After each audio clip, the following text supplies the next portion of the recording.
Jangan lupa jangan lupa dokter-dokter sekalian untuk memperhatikan, tentang anestesi itu sendiri, pain management, sama critical care. Jangan lupa, diharapkan banget, untuk di kasus kasus operasi itu kita harus lebih memperdulikan tentang pain management, gitu ya. Boleh diberikan, before operasi, setelah lagi operasi, atau sebelum operasi pastikan diberikan pain management ya. Seperti mungkin minimal meloxicam atau tramadol lebih bagus. Terus jadi, sebenarnya monitoring ini adalah wajib ya, karena memang bahkan ada studinya sendiri bahwasanya, eee, tingkat kematian pada anestesi itu, berhubungan.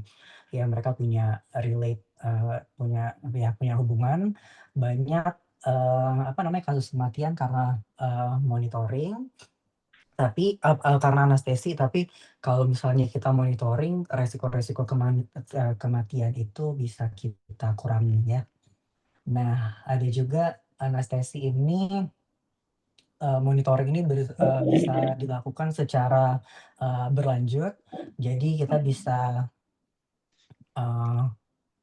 kita bisa deteksi kemungkinan penyakit-penyakit, yang, bisa dialami atau, yang ada pada pasien, penyakit bawaan gitu.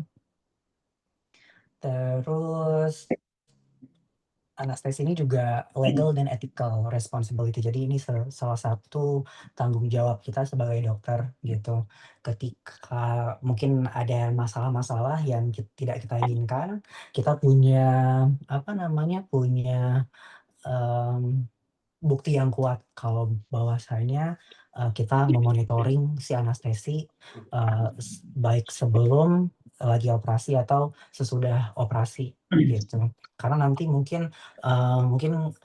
aku dan Hana bakal buat tabel untuk, monitoring anestesi. Jadi obat apa aja yang kita, berikan, selama operasi dan sesudah operasi di menit ke berapa aja. Jadi itu bisa jadi bukti kuat kalau misalnya terjadi apa-apa gitu ya.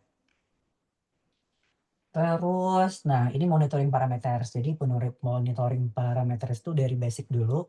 Di basic itu pemantauan pasien selama anestesi harus mencakup kondisi pasien dan parameter mesin monitor. Jadi yang kita cek itu si mesin monitor sama si pasiennya. Ini dari basic ada membran, ada ya mucous membran itu kayak kita lihat, ini sebenarnya kayak basic, physical examination ya dokter-dokter ya. Dilihat warna normal merah muda atau enggak, pucat, atau cyanosis gitu ya. Terus capillary refill time, waktu pengisian kapiler normal, ini untuk menilai perfusi dan sirkulasi gitu. Terus ini, PQ, ini pulse quality. Pulse quality itu kita nilainya seperti kayak dia kuatkah, lemah gitu, nilai tekanan darah secara kasar aja sih sebenarnya. Terus chest movement itu, gerakan dada, terus, ini juga penting buat kita lihatnya ada apnea atau tidak, gitu. Terus eye position itu posisi mata, bola mata berubah tergantung kedalaman anestesi dokter ya. Itu dia ada posisi tengah dan fix, itu, artinya itu anestesinya terlalu dalam atau dia ada, posisi ventromedial, si anestesinya sedang, itu yang idealnya, standar. Terus refleks kita cek juga refleks palpebra sama pedalnya gitu, sama jaw tone. Jaw tone itu kita, lihat, rahamnya itu kaku, kalau kaku tuh ya tandanya anestesinya masih dangkal, belum cukup anestesinya. Kalau misalnya rahamnya udah lemes itu anestesinya udah mulai, masuk, udah mulai dalam. Terus, nah yang kedua ini ada advance. Advance itu dia meliputi sirkulasi, itu ada heart rate, ritme, blood pressure ya, terus oksigenasi ada SpO2. SpO2 ini saturasi oksigen, terus RR, respiratory rate, terus PI, lagi sebentar, annyeonghaseyo gitu. Respiratory rate, habis itu ada perfusion index (PI) sama volume tidal. Terus ada fluid responsiveness, itu PPV dan PVI ya. PPV itu adalah pulse pressure variation, sama PVI itu blood variability index. Ini kita pakai infusion pump ya, full infusion pump biasanya. Terus ventilasi itu ada HCO2, end-tidal karbon dioksida, sama ventilator parameter. Terus ada temperatur T1, T2, sama UNEDEP. UNEDEP ini apa nih, kedalaman anestesi. Minimum alveolar concentration. Jadi indikator kedalaman anestesi, semakin tinggi CMAC ini semakin dalam efek anestesi, itu artinya. Terus additionalnya itu seperti blood work, urinalysis, dan lain-lain. Nah, di sini masih tetap tentang heart rate ya. Heart rate, jadi kalau heart rate itu berubah, entah dia menurun, entah dia tinggi, itu enggak melulu tentang kedalaman anestesi. Jadi kayak jangan jangan melulu dikurangin anestesinya, dinaikin anestesinya, karena heart rate turun dan meninggi itu bukan karena si anestesi aja gitu. Nah, jadi ini ada penyebabnya. Kalau heart rate di doggy dia 70 sampai 140 BPM, kalau di kucing 110 sampai 140 BPM. Penyebab di doggy nih, kalau misalnya si heart rate-nya, detak jantungnya itu meningkat, penyebabnya itu penyebab jantung tidak hanya disebabkan oleh kedalaman anestesi ya. Jadi kalau di doggy itu penyebab umumnya karena anestesi terlalu dangkal. Kalau terlalu dangkal jadinya ada stimulasi nyeri, sehingga si heart rate-nya meningkat gitu. Terus ada compensation. Compensation itu meliputi hipotensi, tekanan darah turun, terus jantung mempercepat denyut jantung untuk menjaga perfusi. Terus itu ada hipotermia, dia metabolisme dan heart rate-nya jadi naik. Hypercapnia juga, itu karbon dioksida meningkat ya di tubuh, dan juga ada hipoksemia. Pokoknya ini kompensasi ini adalah hal-hal yang memungkinkan si heart rate ini naik. Terus ada juga penyebabnya itu karena obat-obatan, seperti obat antikolinergik. Seperti obat kolinergik itu ada ketamin. Ketamin. Ya, obat antikolinergik itu kayak atropin ya, teman-teman dokter. Terus ada juga decrease heart rate. Jadi menurutnya si heart rate ini juga karena kelebihan anestesi, hipotermia, atau electrolyte imbalance. Jadi kalau electrolyte imbalance itu bisa menyebabkan hiperkalemia atau hiponatremia. Jadi si heart rate-nya jadi turun gitu. Ada juga penyebabnya seperti obat-obat itu alpha 2 agonis seperti silazin, meditomidin, terus dexmedetomidin itu menyebabkan heart rate turun, sama opioid kayak fentanyl sama morfin. Dan juga heart block, gangguan kondisi listrik, jantung, dan biasanya terlihat di EKG. Nah, kalau hari ini kita nggak ngomongin EKG ya dok ya. EKG itu nanti kita baru diajarin di sesi ketiga. Jadi nanti mungkin kita pemaparannya baru bulan Desember sih kemungkinan. Nah, ini tentang heart rate treatmentnya. Ada electrical conduction, atrial depolarization, ventricular depolarization, sama ventricular repolarization. Ini nanti bulan depan ya guys. Ini heart rate-nya nih, sinus tachycardia bentuknya gimana gitu di monitor. Terus bradycardia gimana gitu. Nah, ini susah jelasinnya. Oke, langsung saya coba jelaskan lah ini. Nah, jadi blood pressure ini tujuan utamanya itu untuk menilai apakah perfusi jaringan cukup selama anestesi gitu. Selama anestesi cukup atau enggak. Karena tekanan darah itu adalah indikator utama apakah otak, ginjal, dan organ vital mendapatkan cukup oksigen dan darah gitu. Jadi ini ada SBP, systole blood pressure, sama diastole blood pressure, sama MAP. MAP itu adalah mean arterial pressure. Nah, ini masing-masing ini, ya kalau SBP itu, kayak, teman-teman pasti tahu ya, tekanan puncak saat ventricle berkontraksi gitu. Kalau DBP itu tekanan di arteri, saat ventricle relaksasi. Nah, di sini nih ada hitungan MAP dokter-dokter.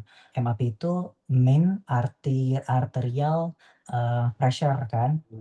Itu adalah, rata-rata tekanan darah selama satu siklus jantung dan parameter paling penting untuk menilai perfusi jaringan. Kenapa MAP ini penting, saat anestesi? Karena MAP ini menunjukkan tekanan efektif, yang mendorong darah ke jaringan vital.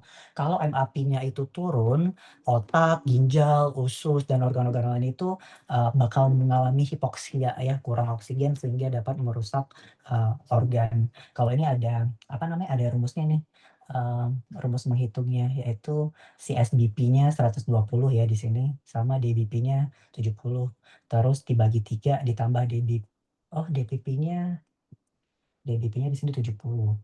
Pokoknya si MAP-nya ini, hasil akhirnya ini 87 ini nih, gitu. Terus jelasin apa lagi? Mmm. Nah, jadi yang ini tadi lupa jelasin.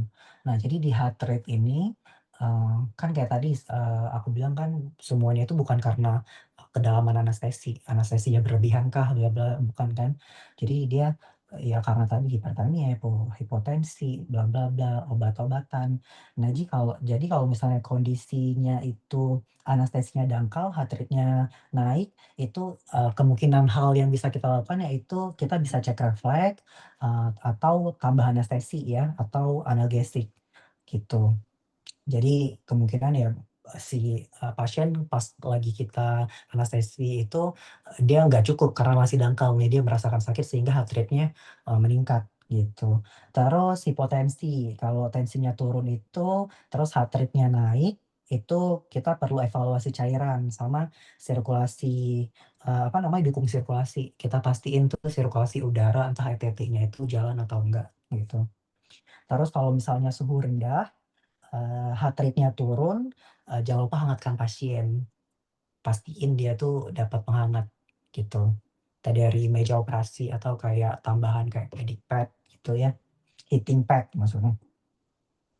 Terus, apalagi ya? Nah, kalau misalnya, apa namanya, kalau misalnya si nafasnya terlalu dalam sama bukan nafas, anestesi terlalu dalam, terus si heart rate-nya ini turun, ya kita bisa kurang si dosis anestesi gitu.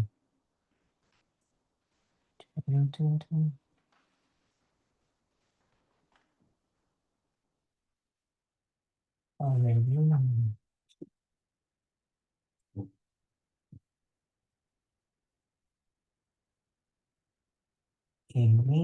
udah lanjutin. Nah, ini cara mengukur blood pressure, Dok. Blood pressure itu diukur bisa diukur secara non invasif atau kita juga sebutnya NIBP, non invasive blood pressure atau invasive, blood pressure. Kalau non invasive blood pressure itu bisa pakai Doppler namanya atau, bisa pakai oskilometer. Ini oskilometer yang ada di alat anestesi kita tuh, kalau kita Doppler nggak punya. Tapi sebenarnya sih kalau, apa namanya, kalau dari hal ini nih, kalau baca-baca dari jurnal, kalau pakai Doppler sama oskilometer dia terkadang tidak terlalu akurat gitu. Tapi kita ikut mesin aja sih, kan kita pakai mesin. Sama yang paling akurat, berdasarkan jurnal itu pakai arterial range atau ART. Nah, ini nih,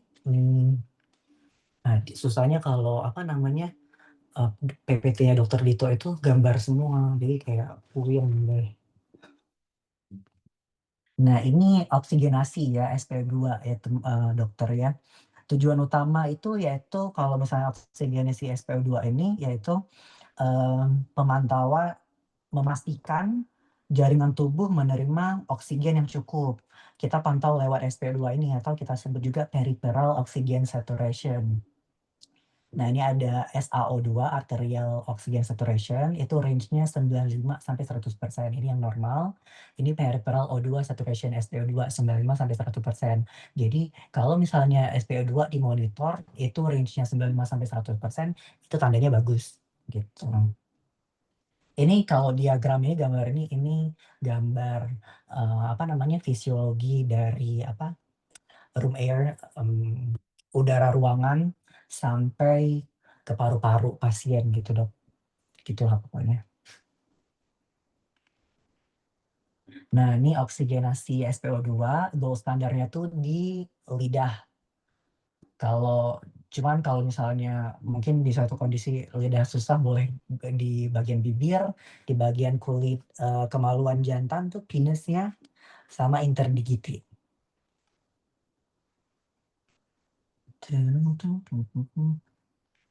Ini apa ya? Nah, habis itu sekarang masih oksigenasi, cuman dia di respiratory rate ya. Jadi kalau di respiratory rate ini, bisa meningkat karena, eee, pain management-nya, kurang.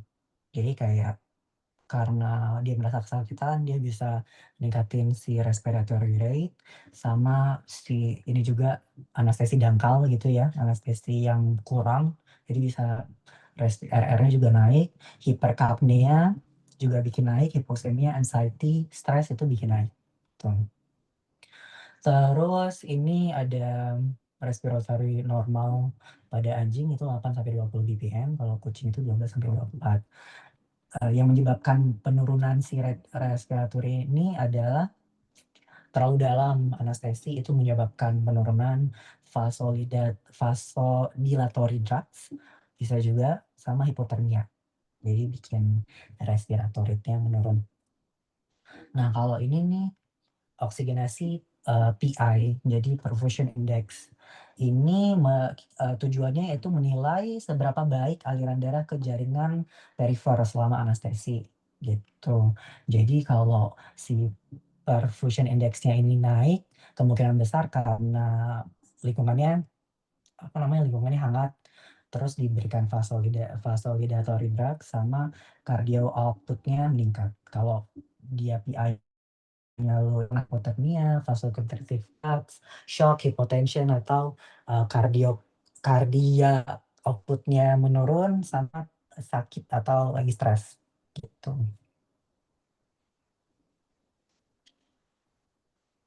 Nah, ini kan, Dok, dibilangnya weak signal SpO2 itu artinya peripheral blood flow turun. Kalau strong signal SpO2, peripheral blood flow meningkat. Jadi pastikan si SpO2-nya itu jalan ya, Dok, ya. Nah, kalau ini dia fluid responsif, ini, fluid terapi tapi pakai, infus pump. Sebenarnya, kalau aku personally belum terlalu mengerti kayak infus pump karena belum pernah juga kan, baru lihat pakai infus pump. Tapi di sesi selanjutnya bakal aku jelasin tentang infus pump ya. Kalau pakai infus pump ini dia enggak, enggak.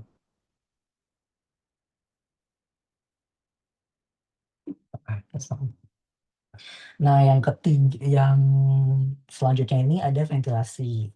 Ventilasi ini salah satu parameter terpenting dalam anestesi, ya, Dok. Fungsinya itu untuk menilai ventilasi dan sirkulasi pasien, gitu.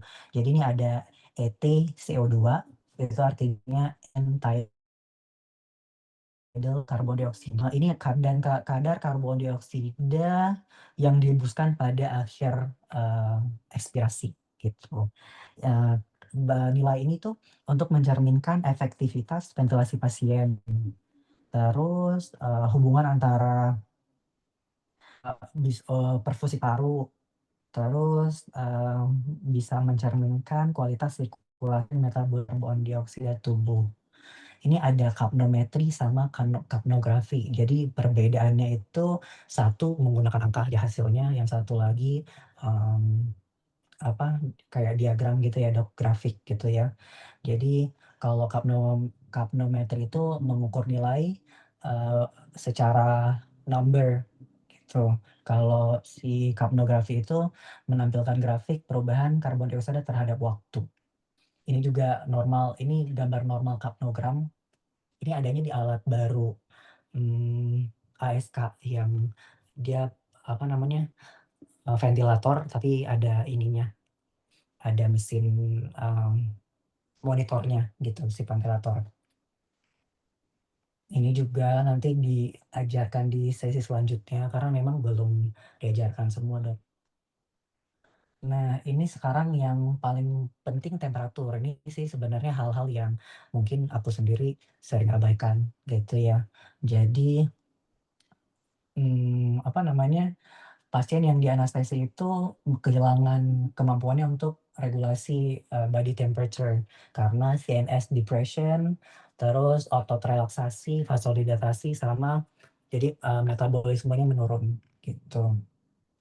Nah dari gambar ini nih pentingnya dikasih pre-temperature sama manajemen si temperatur selama operasi gitu. Jadi terlihat nih kalau misalnya dikasih pre-warm, pre-warm tuh si pre-temperature tadi, bahkan di suhu tubuhnya itu dari 5 menit pertama sampai 90 menit terakhir tuh setelah operasi stabil. Jadi dia kurang lebih di 38, 37 gitu. Tapi pasien-pasien yang kita tidak pre-warm ya setelah kita induksi itu kita nggak pakai penghangat.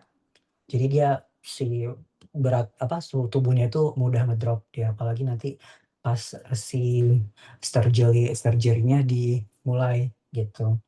Jadi dokter-dokter pastikan table warming tuh si meja operasi harus nyala atau boleh ditambah penghangat bantuan kayak kaos kaki dimasukin beras terus nanti diangetin atau boleh pakai air hangat ditaruh di area pasien gitu.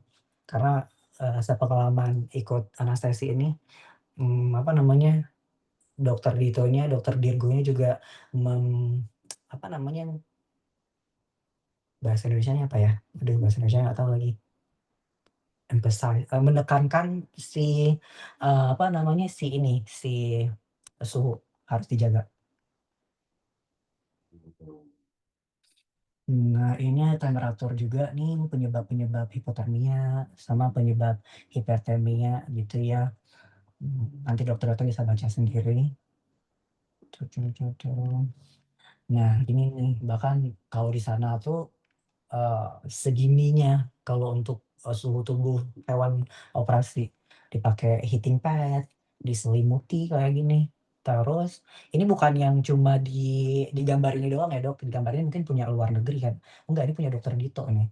Jadi dokter Dito juga di RSGM UGM itu, RSGM, di rumah sakit UGM itu juga melakukan kayak gini nih ke pasien-pasien yang dia operasi. Pakai kaos kaki, dimasukkan ke ini dulu, microwave dulu, baru dia dipakai. Nah, terus ini ada fase recovery. Jadi setelah di-extubate itu dibuka intubasi, yang kita lihat itu SpO2. SpO2 tetap terpasang ya. SpO2 harusnya di atas 95%. Itu baru dikatakan bagus. Temperatur 375 sampai 39, oke. Sama ini dua ini SpO2 sama temperatur ini harus dipastikan konsisten. Nah, ini ketika udah bangun dia di ruang monitoring pasca operasi di menit 0 sampai 60 tuh harus kita pastikan juga kayak tadi SpO2-nya, temperatur, sama ya keduanya harus dipastikan gitu. Iya. Oke, kurang lebih kayak gitu dok. Udah selesai dok. Tetap monitoringnya. No single parent is not listening per and not listening.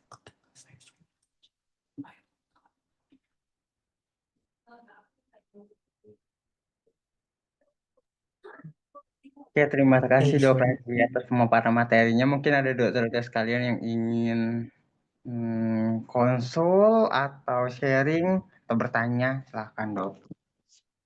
Ya boleh tanya-tanya, boleh sharing-sharing.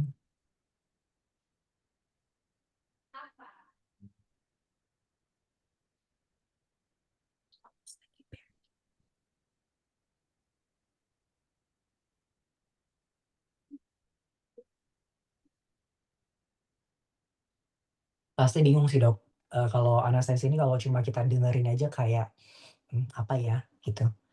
Bahkan, kita aja nih yang ikut kalau misalnya kita nggak pay attention banget, kita nggak bakal ngerti. Karena emang ya lumayan sulit materinya kan. Tiba-tiba disuguhi sama si EKG juga gitu. Kalau EKG bakal dibahas di pertemuan. Heeh, nanti bulan Desember nanti baru diajarkan tentang EKG. Terus yang apa namanya, yang kita dapetin kemarin ini ya Dok ya, apa ya, yang kita dapetin yang bisa dilakukan di klinik itu, kalau aku ya, yang inget aku tuh, Dok Harda, setelah operasi jangan lupa diinjek ranitidin katanya kan, Mm-mm. injek ranitidin, Ranitidin terus atau Ondan atau apa namanya satu lagi yang paling yang apa ya, sampai ke pusat itu. ada sih di catatan. Pokoknya ranitidin, Ondan, atau obat yang lain lah bisa, itu penting banget diinjeksi after anestesi Maropitan gitu. katanya dok. Maropitan. Oh, Maropitan ya, benar Maropitan. Terus apa lagi ya? Apa Dok Harda yang you catat Tadi itu? dok, kalau apa sih namanya tadi itu? Nah, kalau untuk SPO2 sama SPCO2 itu memang lebih bagusnya SPCO2. Jadi dia itu lebih real time daripada SPO2. Cuman kadang kan kebanyakan nggak ada SPO2. Jadi SPO2 itu dikurangin aja 5. Benar-benar. Jadi kalau SPCO2 itu kan lebih real time. Jadi dia yang keluar jadi itu lebih lebih real time daripada SPCO2.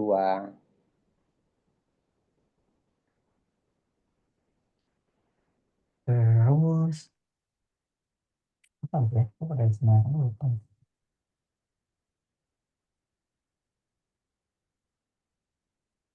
Terus untuk NIBP itu memang bagusnya itu yang ke arteri, cuman itu kan susah banget gitu. Jadi kita Ya, tetap pakai NIBP walaupun non invasif.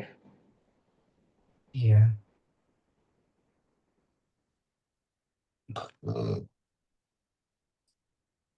Terus sih kalau pasien-pasien itu kalau misalnya memang mau dimonitor banget itu setelah dibius itu memang dia harus ditenangin dulu per awal-awal itu, jangan langsung di rebah lateral gitu. Jadi memang harus miring dulu posisinya, distabilin dulu semuanya, BP, heart rate semuanya distabilin, nafasnya stabil, semuanya stabil.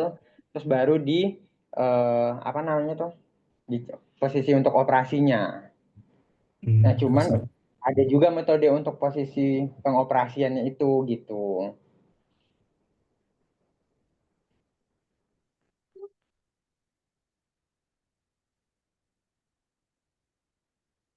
Jadi kalau misalnya memang kan udah stabil nih semua, jadi kalau mau dipindahin itu posisi hewan itu ventilatornya harus mati dulu gitu. iya benar. Terus Itu oh ya itu ya eh, yang apa namanya, yang jarang kita lakukan ya, mungkin kok aku jarang sih Dok. jadi dimatiin dulu semua, Mm-mm. ventilatornya dimatiin, terus baru di apa namanya tuh dicari Di posisi reposisi operasinya, terus baru eh, baru apa ya? Baru nyalain lagi gitu. baru nyalain Terus lagi. pada saat operasi itu nggak boleh ketekuk, nggak boleh gimana-gimana. ETT-nya itu takutnya king ETT, jadi memang harus lurus gitu. Mm. Nah, itu mungkin ya bisa kita take notes di apa namanya, nanti di sehari-hari kita Dok. Kalau aku ya personally selama ini kalau misalnya kayak katakanlah dia scaling gitu kan, perlu kita bolak-balik. Nah, itu aku bolak reposisi si pasiennya itu nggak buka si nggak buka si, eee, apa namanya, si ini ya, oksigennya itu kan. Mm-mm, Nah, betul. kalau dari ajaran Dokter Dito, bagusnya itu kalau kita mau reposisi dibuka dulu, tinggal si, apa namanya, si ET aja di dalamnya, endotracheotom, sama nanti kalau udah posisinya bagus baru deh kita pasang lagi, gitu. Terus kalau untuk kita udah selesai operasi nih, jadi dia selesai operasi, bius mati, vaporizernya tetap nyala, tapi backout ETT-nya itu dikosongkan, terus posisi hewan itu benar-benar pas kita mau lepas ETT itu kayak mendongak. Jadi diambil ETT-nya itu dikeluarin, posisi hewannya tetap harus dongak terus. Jadi oksigen tetap masuk ke dia terus gitu. Hmm. Tapi ya benar-benar pasien posisi didongakkan dan dibuka terus mulutnya dulu. Terus nanti kalau misalnya anjing itu nanti di suction. Kalau misalnya memang ada cairan di situ. Terus Iya, di suction. oksigen terus, tetap dihitung semuanya. NIBP-nya dihitung, itu tetap masih terpakai. Jadi dihitung semua sampai 1 jam setelah selesai operasi. Nggak langsung ditinggal, dia udah bangun nggak langsung ditinggal. Terus memang dia Hmm. menekankan suhu itu memang ya stabil, nggak cukup aja kayaknya sama mesin operasi. Harus ada sesuatu yang lain yang kita taruh di, apa, samping-samping dia. Bahkan kayak bisa jadi, apa namanya, bantalan kepala dia gitu. Bantalan kepala pasien maksudnya.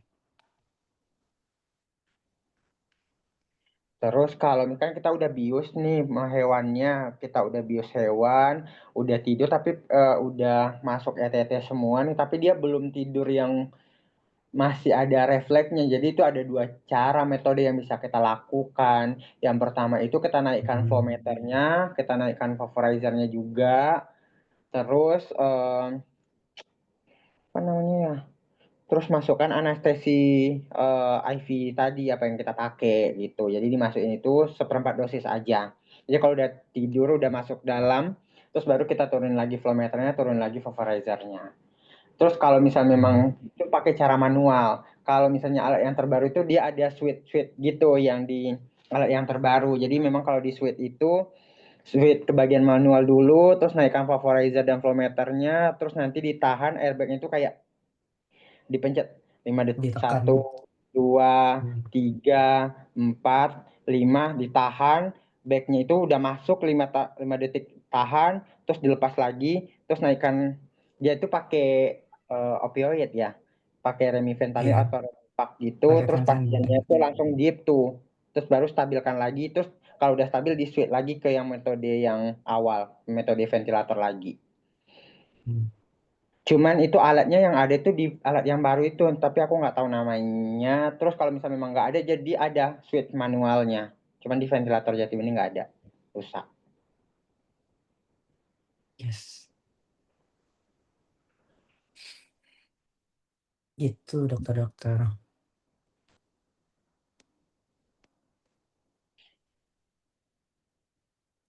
Terus kan kalau misalnya ventilator yang baru itu eh, kita tuh memang harus lihat ETCO2-nya. Jadi ETCO2 itu kan range normalnya itu 30 sampai 40. Kalau misalnya memang di luar dari itu bisa kita mainkan nanti di respiratory rate-nya di eh, inspirasi ekspirasinya itu. Jadi nanti kita otak-atik di situ gitu. Kalau misalnya memang terlalu tinggi otomatis nafasnya lebih cepat keluar, jadi kita turunin jadi 1:3, yang oleh 1:2 itu jadi 1:3 atau 1:4 gitu. Kalau misalnya memang terlalu rendah, jadi dia nafasnya lebih cepat 1:1 atau 1:2. Itu di alat yang baru. Di laut yang ada monitor ventilator itu ya kan?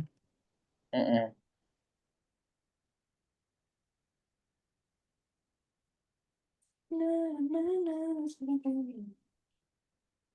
Kalau kita pakai opioid itu sebenarnya boleh remifentanil ataupun eh, apa satu lagi dok aja?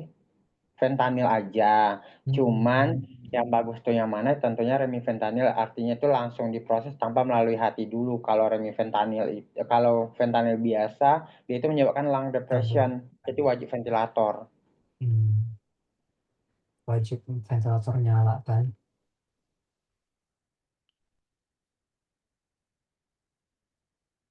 Udah kali dok, aja udah jam 10. Enggak sih, nggak ada yang bertanya juga kan?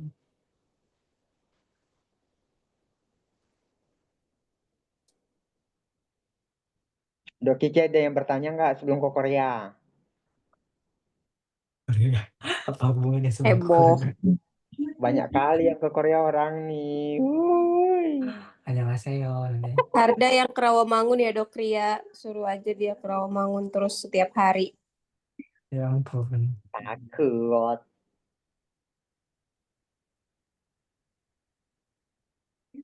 Nggak ada nih, Dok Haji udah ngerti semua. Kagak ngerti, gak ngerti lo maksudnya. Oke,